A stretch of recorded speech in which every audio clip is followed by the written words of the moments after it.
റിസർമി.ന്റെ പുതിയൊരു റിവ്യൂയിലേക്ക് എല്ലാ പ്രേക്ഷകർക്കും ഹാർദവമായ സ്വാഗതം. ഇന്ന് വന്നിരിക്കുന്നത് വയനാട് ജില്ലയിലെ ബാണാസുര സാഗർ ഡാമിൽ നിന്നും ഏകദേശം 4 കിലോമീറ്റർ ട്രാവൽ ചെയ്ത് കഴിഞ്ഞാൽ നിങ്ങൾക്ക് ഈ കാണുന്ന പ്രോപ്പർട്ടിയിൽ എത്താൻ പറ്റും. മൊത്തം ഏകദേശം 9 റൂമുകളുണ്ട്. 9 റൂമിലും ചേർന്ന് ഏകദേശം 60 പേർക്ക് വരെ വളരെ കംഫർട്ടബിൾ ആയിട്ട് ഇവിടെ സ്റ്റേ ചെയ്യാൻ സാധിക്കും. അപ്പോൾ ഈ ഒരു റിസോർട്ടിലെ ഔട്ട്ഡോർ ആക്ടിവിറ്റീസും റൂംസും അതിൽ കൊടുത്തിരിക്കുന്ന ഫെസിലിറ്റീസും ഒക്കെ നമുക്കൊന്ന് കണ്ടിട്ട് വരും.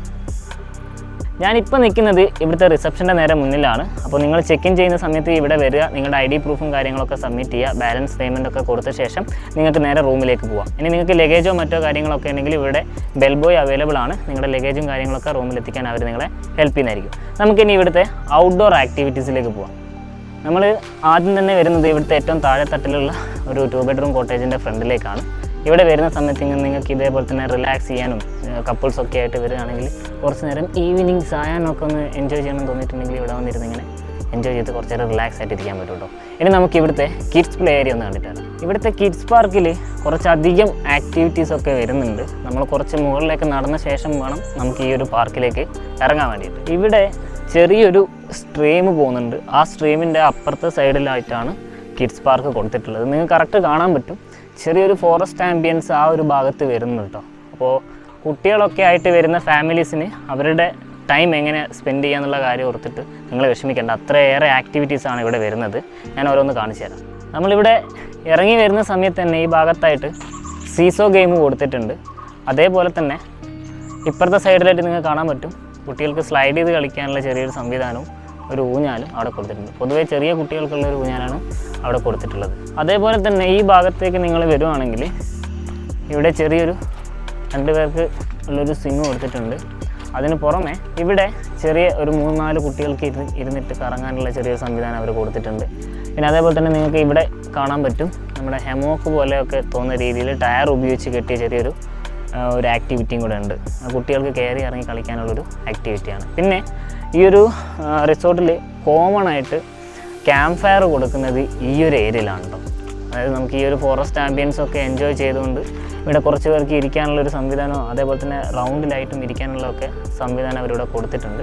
ഇവിടെ നിന്ന് നമുക്ക് ക്യാമ്പ് ഫയർ നല്ല രീതിയിൽ ആസ്വദിക്കാം. അതേപോലെ ഈ ഒരു സൈഡിലായിട്ട് ഒരു ഊഞ്ഞാലും കൂടെ കൊടുത്തിട്ടുണ്ട്. പിന്നെ ഇമ്പോർട്ടൻ്റ് ആയിട്ടുള്ളൊരു കാര്യം, അവരിവിടെ ഓൾറെഡി ചെറിയൊരു വേലിയൊക്കെ കെട്ടിയിട്ട് നിർത്തിയിട്ടുണ്ട്. അതുകൊണ്ട് ദയവ് ചെയ്ത് നിങ്ങൾ അപ്പുറത്തെ സൈഡിലേക്ക് പോകരുത്. കംപ്ലീറ്റ് ഫോറസ്റ്റാണ്.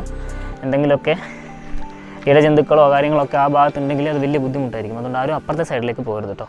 ഇനി നമുക്ക് താഴെയുള്ള ചെറിയ ആക്ടിവിറ്റീസും കൂടെ കാണിച്ചു തരാം.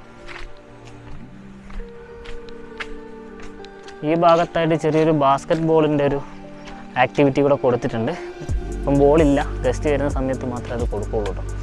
പിന്നെ അതേപോലെ തന്നെ നേരെ ഫ്രണ്ട് സൈഡിലായിട്ട് നോക്കുവാണെങ്കിൽ ഇവിടെ കുറച്ച് ടയർ ഡിഫറെൻറ്റ് കളറിലായിട്ട് കൊടുത്തിരിക്കുന്ന കാണാൻ പറ്റും. ഇതിന് മുകളിൽ കയറി കളിക്കുന്ന ഒരു ആക്ടിവിറ്റീസാണ് അവർ കൊടുത്തിട്ടുള്ളത്. പിന്നെ വേറൊരു കാര്യം, ഇവിടുത്തെ ഈ ഒരു വേലി നിങ്ങൾ ശ്രദ്ധിച്ചാൽ മതി, കമ്പി വേലി നിങ്ങൾ ശ്രദ്ധിച്ചാൽ മതി. കംപ്ലീറ്റ് ടയർ ഡിഫറെൻറ്റ് കളറിലുള്ള ടയർസൊക്കെ കൊടുത്ത് അടിപൊളിയാക്കിയിട്ടുണ്ട് കേട്ടോ. പിന്നെ ഇവിടെ മൊത്തം നിങ്ങൾക്ക് ഇലകൾ വീണ് കിടക്കുന്നത് കാണാൻ പറ്റും. സംഭവം അവർ ക്ലീൻ ആക്കാത്തതല്ല, ഈ ഒരു മരങ്ങളിൽ നിന്ന് വീണ ഇലകളാണ്. അത് ഇടയ്ക്കിടയ്ക്ക് ഇങ്ങനെ വീണുകൊണ്ടിരിക്കും. അത് ക്ലീൻ ചെയ്ത് കഴിഞ്ഞാൽ 5 മിനിറ്റ് കഴിയുമ്പോൾ വീണ്ടും പഴയ പോലെ തന്നെയാവും. പിന്നെ ഈ ഒരു ഭാഗത്തായിട്ട് ചെറിയ 1-2 ആക്ടിവിറ്റീസ്, അതായത് ഇതിൻ്റെ മുകളിൽ കൂടെ ഇങ്ങനെ നടന്നു പോകാനുള്ളൊരു ആക്ടിവിറ്റീസും പിന്നെ 2 സ്വിങ് ഇവിടെ കൊടുത്തിരിക്കുന്നത് കാണാൻ പറ്റും കേട്ടോ. പിന്നെ നല്ലൊരു കാടിൻ്റെ ഇതുള്ളത് കൊണ്ടേ ഇവിടെ നല്ല തണൽ എപ്പോഴും ഉണ്ടാവും. അതുകൊണ്ട് കുട്ടികൾക്ക് വെയിൽ കൊണ്ട് ആ ഒരു പ്രശ്നങ്ങളോ കാര്യങ്ങളൊന്നും ഇവിടെ ഉണ്ടാവില്ല. ഇനി ഇതിന് പുറമെ കുട്ടികൾക്കുള്ള ചെറിയൊരു പൂളും കൂടെ അപ്പുറത്തെ സൈഡ് കൊടുത്തിട്ടുണ്ട്. ഞാൻ അതും കൂടെ ഒന്ന് കാണിച്ചു തരാം. ഈ ഒരു ഭാഗത്തായിട്ടാണ് കുട്ടികൾക്കുള്ള ചെറിയൊരു പൂള് കൊടുത്തിട്ടുള്ളത്. അപ്പോൾ കുട്ടികൾ ഇതിലേക്ക് ഇറങ്ങുന്ന സമയത്തൊക്കെ നിങ്ങളൊന്ന് ശ്രദ്ധിച്ചാൽ മാത്രം മതി. പിന്നെ ഇതിൻ്റെ നേരെ സൈഡിലായിട്ടാണ് ചെറിയൊരു അരുവി കൂടെ വരുന്നുണ്ട്. വെള്ളം ഇപ്പം കുറവാണ്, മഴക്കാലമല്ല. അപ്പോൾ ഈ സമയത്തൊക്കെ നിങ്ങൾക്ക് ഇവിടെ വരികയാണെങ്കിൽ ജസ്റ്റ് ഇവിടെയൊക്കെ ഒന്ന് ഇറങ്ങി, കുട്ടികളൊക്കെ ആണെങ്കിൽ അവർക്ക് ഇവിടെയൊക്കെ ഇറങ്ങാനുള്ള ഒരു പെർമിഷൻ ഉണ്ട്. ശ്രദ്ധിച്ചാൽ മാത്രം മതി. ഇത്രയും ഫെസിലിറ്റീസാണ് മെയിനായിട്ട് ഇവിടെ കുട്ടികളുടെ പാർക്കിൻ്റെ ഈ ഒരു ഏരിയയിൽ വരുന്നത്. ഇതിന് പുറമെ ചെറിയൊരു ഷട്ടിൽ കോർട്ടും കൂടെ തൊട്ടപ്പുറത്ത് വരുന്നുണ്ട്. ഞാനതും കൂടെ കാണിച്ചു തരാം. ഈ ഒരു പ്രോപ്പർട്ടിയുടെ തന്നെ ഏറ്റവും ടോപ്പ് ഏരിയയിലാണ് ഞാനിപ്പോൾ നിൽക്കുന്നത്. ഇവിടെ വന്നു കഴിഞ്ഞാൽ നിങ്ങൾക്ക് ഷട്ടിലൊക്കെ കളിച്ച് ടൈം സ്പെൻഡ് ചെയ്യാം. ഇവിടുത്തെ ഏറ്റവും വലിയൊരു പ്ലസ് പോയിന്റ് നിങ്ങൾക്ക് കാണാൻ പറ്റും.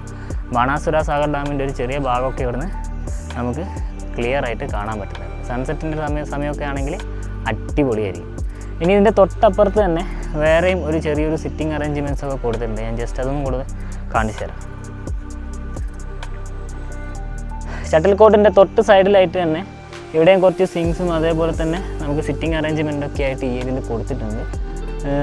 ഈ ഒരു ഏരിയയിലും കൂടെ വന്നു കഴിഞ്ഞാൽ നിങ്ങൾക്ക് ഇവിടുന്ന് ആ ഒരു മൗണ്ടൻ വ്യൂസ് കുറച്ചുകൂടെ ക്രിസ്റ്റൽ ക്ലിയർ ആയിട്ട് നിങ്ങൾക്ക് കാണാൻ പറ്റും. ഇനി നമുക്ക് താഴെ ബാർബിക്യൂ ഫെസിലിറ്റീസ് കൊടുത്തിരിക്കുന്ന ഒരു ഏരിയയും അതിന് പുറമെ നിങ്ങൾ ചെറിയ എന്തെങ്കിലും ഫംഗ്ഷനോ കാര്യങ്ങളൊക്കെ വെക്കുകയാണെങ്കിൽ കുറച്ച് പേർക്ക് ഇരിക്കാൻ പറ്റിയ ഒരു ചെറിയൊരു ഹാളും കൂടെ ഇവിടെ ഉണ്ട്. ഞാൻ അതും കൂടെ ഒന്ന് കാണിച്ചു തരാം. നമ്മൾ റിസോർട്ടിൽ നിന്ന് അതായത് മെയിൻ എൻട്രൻസ് വഴി കയറി വരുമ്പോൾ ഏകദേശം ഒരു നടുഭാഗത്ത് എത്തുമ്പോഴാണ് ഈ ഒരു ബാർബിക്യൂ എന്നുള്ള ഒരു സ്ഥലം അവർ കൊടുത്തിരിക്കുന്നത്. അതും കോമൺ കിച്ചൻ്റെ നേരെ ഫ്രണ്ടിലായിട്ട് ഞാൻ കാണാൻ പറ്റും. ഒരു ഷിപ്പിൻ്റെ ഫ്രണ്ട് സൈഡ് പോലെ തോന്നുന്ന രീതിയിൽ നല്ലൊരു സിറ്റിംഗ് അറേഞ്ച്മെൻ്റ് ഒക്കെ കൊടുത്തിട്ട് അവർ ഈ ഒരു ഏരിയ സെറ്റ് ചെയ്തിട്ടുണ്ട് കേട്ടോ. നമ്മൾ ഗ്രൂപ്പൊക്കെ ആയിട്ട് വരികയാണെങ്കിൽ ബാർബിക്യൂൻ്റെ ഗ്രില്ലും കാര്യങ്ങളൊക്കെ അവർ നിങ്ങൾക്ക് പ്രൊവൈഡ് ചെയ്യുന്നതായിരിക്കും. അത് എക്സ്ട്രാ പേയ്മെൻറ്റിൽ വരുന്നതാണ്. അത് ബുക്ക് ചെയ്യുന്ന സമയത്ത് മറ്റു കാര്യങ്ങൾ നമ്മൾ എക്സ്പ്ലെയിൻ ചെയ്ത് പറയും. ഇനി നമുക്ക് കോമൺ കിച്ചൺ ജസ്റ്റ് ഒന്ന് കാണിച്ചു തരാം. ഈ ഭാഗത്തായിട്ടാണ് കോമൺ കിച്ചൺ വരുന്നത്. നിങ്ങൾക്ക് അത്യാവശ്യം ആൾക്കാർക്ക് ഇരിക്കാനുള്ള ഒരു അറേഞ്ച്മെൻറ്റ്സ് ഇവിടെ ഉണ്ട്. സ്റ്റൂളും കാര്യങ്ങളൊക്കെ അവർ പ്രൊവൈഡ് ചെയ്യും. പിന്നെ നിങ്ങൾക്ക് കോമൺ റെഫ്രിജറേറ്ററും അതേപോലെ തന്നെ പ്ലേറ്റും മറ്റ് കാര്യങ്ങളൊക്കെ അവർ പ്രൊവൈഡ് ചെയ്യുന്നതായിരിക്കും. അപ്പോൾ ഇത്രയാണ് കിച്ചണിൽ അവർ കൊടുത്തിട്ടുള്ളത്. ഇനി നമുക്ക് ഇവിടുത്തെ ഒരു ചെറിയൊരു ഹാളും കൂടെ വരുന്നുണ്ട്. നമുക്കതും കൂടെ ഒന്ന് കണ്ടു. അപ്പോൾ നമുക്ക് ഈ ഒരു ഭാഗത്തായിട്ടാണ് അവർ ഒരു ചെറിയ ഹാള് കൊടുത്തിട്ടുള്ളത്. ഞങ്ങൾക്ക് ചെറിയ ഫംഗ്ഷൻ അല്ലെങ്കിൽ ചെറിയ മീറ്റിംഗ് അങ്ങനത്തെ എന്തെങ്കിലുമൊക്കെ ചെയ്യണമെങ്കിൽ ഏകദേശം ഒരു 100 മെമ്പേഴ്സിന് വരെ കംഫർട്ടബിളായിട്ട് ഇരിക്കാനുള്ള ഒരു ഫെസിലിറ്റീസ് അവരിവിടെ കൊടുത്തിട്ടുണ്ട്. അത് ഞാനൊന്ന് കാണിച്ചു തരാം. ഈ ഒരു ഹാളിൽ വരുമ്പോൾ തന്നെ അത്യാവശ്യം നല്ല ലൈറ്റൊക്കെ കൊടുത്തിട്ടുണ്ട്. അതേപോലെ തന്നെ ചെറിയ ലേസർ ലൈറ്റ് കാര്യങ്ങളൊക്കെ കൊടുത്തിട്ട് അവർ ഇവിടെ മൊത്തത്തിൽ സെറ്റ് ചെയ്തിട്ടുണ്ട്. ചെറിയൊരു മിനി സ്റ്റേജും മ്യൂസിക് ബോക്സും കാര്യങ്ങളൊക്കെ അവർ നിങ്ങൾക്ക് വേണ്ടിയിട്ട് പ്രൊവൈഡ് ചെയ്യുന്നതായിരിക്കും. അപ്പോൾ നിങ്ങൾക്ക് ബുക്ക് ചെയ്യുന്ന സമയത്ത് ഇവിടെ എന്തെങ്കിലും ഫംഗ്ഷനൊക്കെ നിങ്ങൾക്ക് ചെയ്യണമെന്നുണ്ടെങ്കിൽ അതും കൂടെ മുൻകൂട്ടി പറഞ്ഞു കഴിഞ്ഞാൽ ആ ഒരു ഫെസിലിറ്റീസും കൂടെ അവർ നിങ്ങൾക്ക് പ്രൊവൈഡ് ചെയ്യുന്നതായിരിക്കും. അപ്പോൾ ഇത്രയും കാര്യങ്ങളാണ് നമുക്ക് ഇവിടെ വരുന്ന മെയിൻ ആക്ടിവിറ്റീസിലുള്ളത്. അപ്പോൾ നമ്മളിവിടുത്തെ ഹാളും ഫെസിലിറ്റീസും ഒക്കെ കണ്ടിട്ടുണ്ട്. ഇനി നമുക്ക് ഇവിടുത്തെ പൂളും അതിൻ്റെ പ്രത്യേകത കൂടി ഞാനൊന്ന് പറഞ്ഞുതരാം. ഈ വഴിയും അപ്പുറത്തെ വഴിയൊക്കെ ഇങ്ങോട്ട് വരാം കേട്ടോ.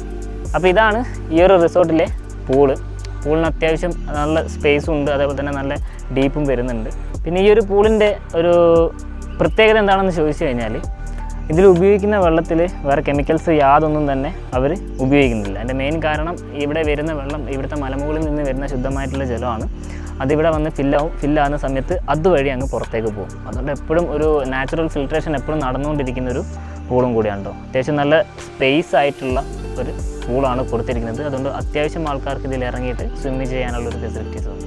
അപ്പോൾ ഈ ഒരു റിസോർട്ടിലെ പൂൾ ഉൾപ്പെടെയുള്ള എല്ലാ ഔട്ട്ഡോർ ആക്ടിവിറ്റീസും കാര്യങ്ങളും നമ്മൾ കണ്ടു കഴിഞ്ഞതാണ്. ഇനി നിങ്ങൾക്ക് എന്തെങ്കിലും മനസ്സിലാവാത്തതായിട്ടുണ്ടെങ്കിൽ വീഡിയോ ഒന്നും കൂടെ റീവാച്ച് ചെയ്യാം. അതിനുശേഷം നിങ്ങൾക്ക് ഇവിടെ ബുക്ക് ചെയ്യാനുള്ള കാര്യങ്ങളിലൊക്കെ പോകാം. അപ്പോൾ ഇനി നമുക്ക് അടുത്ത വീഡിയോയിൽ ഇവിടുത്തെ റൂംസും ആ റൂംസിലെ ഫെസിലിറ്റീസൊക്കെയാണ് നമ്മൾ കാണിക്കാൻ പോകുന്നത്. ഇനി നമുക്ക് ഇവിടുത്തെ ആദ്യത്തെ ഏറ്റവും താഴെ നിൽക്കുന്ന ഒരു കോട്ടേജ് വരുന്നുണ്ട്. ആ ഒരു റൂമിൻ്റെ ഫെസിലിറ്റീസിലേക്ക് പോകാം.